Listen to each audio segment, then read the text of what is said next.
Alright, buckle up folks. We've got a juicy leaked internal memo from Ubisoft's very own Yves Guillemot. It's packed with the usual corporate doublespeak, sugar-coated excuses, and some grade-A bullshit, so let's dive right in, shall we? First, Star Wars Outlaw's initial sales proved softer than expected, despite solid ratings from players that recognize the game's faithful transcription of the original trilogy's essence and richness. 76 on Metacritic, 3.85 out of 5 on PS Store, 4 out of 5 on Xbox, and 4.4 out of 5 on Epic. Alright, so let's talk about this Metacritic score. For those of you lucky enough to have not been gaslit into thinking Metacritic matters, it's basically an average of reviews from game journalists. You know, the same guys who write glowing articles after getting a backroom handshake and a free bag of Ubisoft merch. Even after all that, the game still barely scraped a 76. That's like showing up to class, turning in a half-assed project, and the teacher gives you a C just because you didn't set the classroom on fire. Congratulations, Ubisoft, you didn't completely shit the bed, at least according to people who were probably paid to say nice things. But the real slap in the face? The actual players gave it a 5.4.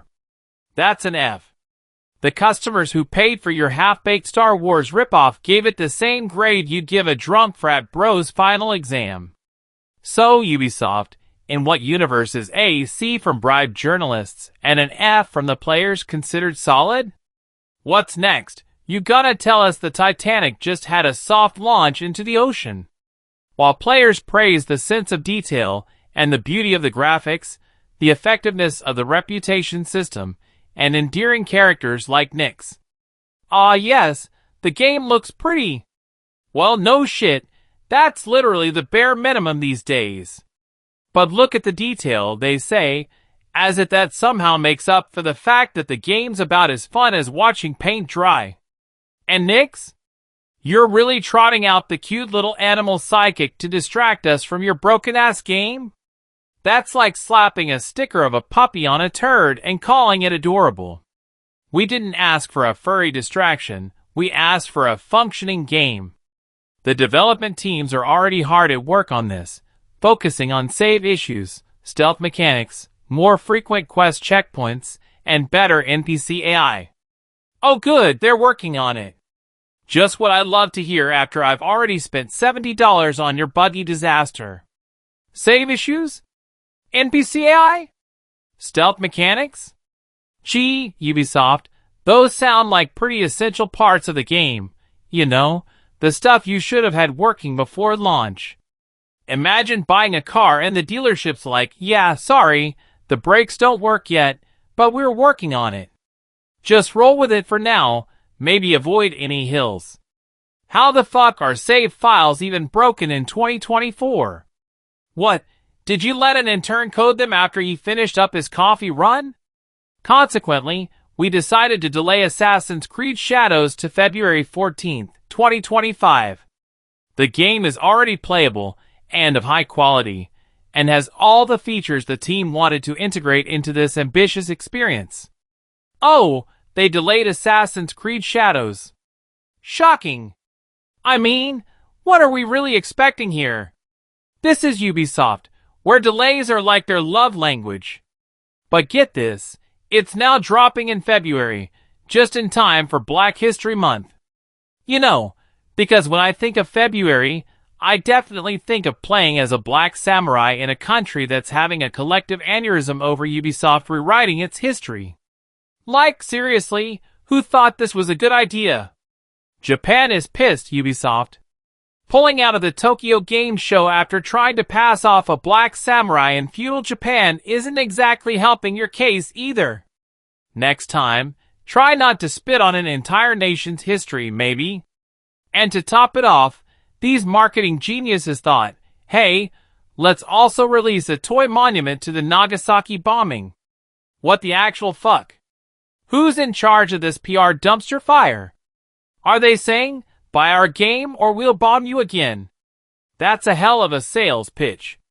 If Ubisoft was any more tone-deaf, they'd be hosting a concert for hearing aids. Between butchering Japanese history and literally reminding people of one of the darkest moments in human history, Ubisoft's marketing strategy is basically just playing Russian roulette at this point. This unusual decision at such an advanced stage is motivated by our desire to offer an optimal experience from launch on all platforms and various PC configurations. Oh sure, optimal experience. Because we've never seen Ubisoft release a game that's buggy, right? Let's look at the last game they released. Holy shit! Star Wars Outlaw. I wonder if they are trying to fix the same stealth bugs. Like Assassin's Creed Shadow is going to be a copy-paste of Star Wars Outlaws, and somehow a 4-month delay is going to make it better. We will also use the extra time to complement the experience with a few high-impact secondary quests that will bring even more memorable moments. Oh, high-impact secondary quests, huh? Let me guess. More meaningless side content that drags on forever, with some culturally insensitive bullshit thrown in for flavor. Are we gonna get a mission where our black samurai character does a fetch quest for a Nagasaki bomb monument souvenir? Or maybe we'll get to rewrite some more Japanese history while we're at it. Collect 10 cherry blossoms, while Ubisoft shits on an entire culture. Additionally, as a result of listening to player feedback on other topics, our new releases, starting with Assassin's Creed Shadows, will again be available on Steam on launch day, in addition to being available on first parties, Epic's, and Ubisoft stores. Oh, finally! Ubisoft's been listening to player feedback and decided to grace us with the monumental privilege of releasing their games on Steam. Wow, thanks Ubisoft. What next? Are you gonna tell us water is wet? It's like they expect us to cheer for something that should have been obvious from day one. Oh look, guys, our game's going to be available on the biggest gaming platform in the world. You know what that says? Please buy this game because no one's using our shitty Ubisoft store unless they're forced to. Steam is basically the gaming equivalent of Oxygen, and Ubisoft's out here acting like they're gifting US air. Also, we are currently rethinking our Season Pass model for our upcoming games. For Assassin's Creed Shadows, all players will have access to the game at the same time, and those who have pre-ordered the game will get the first expansion for free. Wait, hold up, rethinking your Season Pass model? Let me translate that for the people in the back. We're realizing players are tired of getting nickel and dime for every little piece of content, so we're trying to figure out how to rip you off in new, creative ways. But don't worry, guys, if you pre-order, you get the first expansion for free. So generous! Because after shelling out $70 for the base game, nothing screams value like getting a freebie that was probably meant to be in the game to begin with. I love how they pretend they're doing us a favor, like, hey, here's the game we didn't finish on launch, now pay us for more. What's next? Buy a season pass and get a coupon for Ubisoft's apology letter? Beyond the first important short-term actions that I've outlined above, the company's top management will focus on accelerating the improvement of our production, communication, and publishing practices and processes in close collaboration with all these teams, with the objective to put players at the heart of all our decisions. Oh, so now they're going to put players at the heart of all decisions. Excuse me while I burst out laughing. This is coming from Ubisoft, the company that ignored feedback for years, kept doubling down on broken, buggy games, and then acted surprised when nobody bought them. Yeah, putting players first right after releasing half-baked, busted shit year after year really shows that commitment. This is like being in a relationship where your partner constantly forgets your birthday, and then one day says, I'm really going to try and listen to you more. Yeah, sure, Ubisoft. Players are definitely at the heart of your decisions, right after squeezing out the last possible microtransaction sale. We will regularly update you on the progress we're making. Oh, regular updates, huh? You mean like the regular updates you gave us for Skull and Bones? You know, That pirate game that's been delayed more times than I've had hot dinners? Let me guess. Your updates are going to be a bunch of corporate PR speak that tells us absolutely nothing while promising exciting new changes that turn out to be the same old crap. Can't wait for those updates that basically translate to, "We hear you, we just don't give a shit." Lastly, I'd like to address the recent polarized coverage around our creative choices. We are an entertainment company. As such, our objective is not to endorse any specific agenda. Our mission has always been to entertain players and enrich their lives with original and memorable experiences that resonate with a global audience. Oh boy, here it comes. Ubisoft's classic "we're not endorsing any specific agenda" line. You're not endorsing an agenda? Really? This from the same company that tried to slip in a Black Samurai and rewrite Japanese history? What's next? Vikings practicing yoga and drinking kombucha. And let's not forget that you released a Nagasaki bombing monument toy, because nothing says entertainment like casually reminding Japan of a literal nuclear disaster. But yeah, totally not pushing any agenda here, just rewriting history to suit whatever global audience you're trying to pander to this week. And speaking of agendas, let's talk about your hiring practices. So now Ubisoft is only hiring interns who identify as women or non-binary, huh? No men allowed?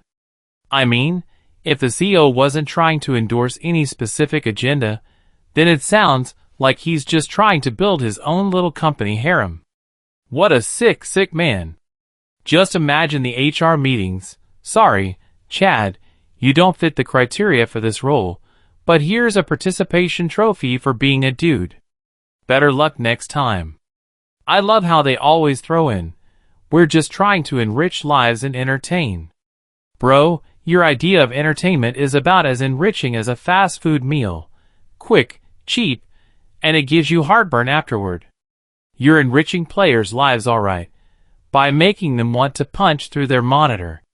Ubisoft, if your mission is to entertain, maybe stop shoehorning in politically charged content and focus on, I don't know, making a good game? Alright, folks, we've officially reached the end of this tragic comedy that is Ubisoft. Just to recap, we've got Star Wars Outlaws flopping harder than a fish out of water, a CEO trying to convince us that rewriting history is entertainment, and a hiring policy that sounds more like a dating app than a game studio. What's next? An HR meeting where they hand out participation trophies for being most non-binary. Congrats, you get a job for being fabulous. But on a serious note, it's sad to see a company with so much potential go down this rabbit hole. Gamers are tired.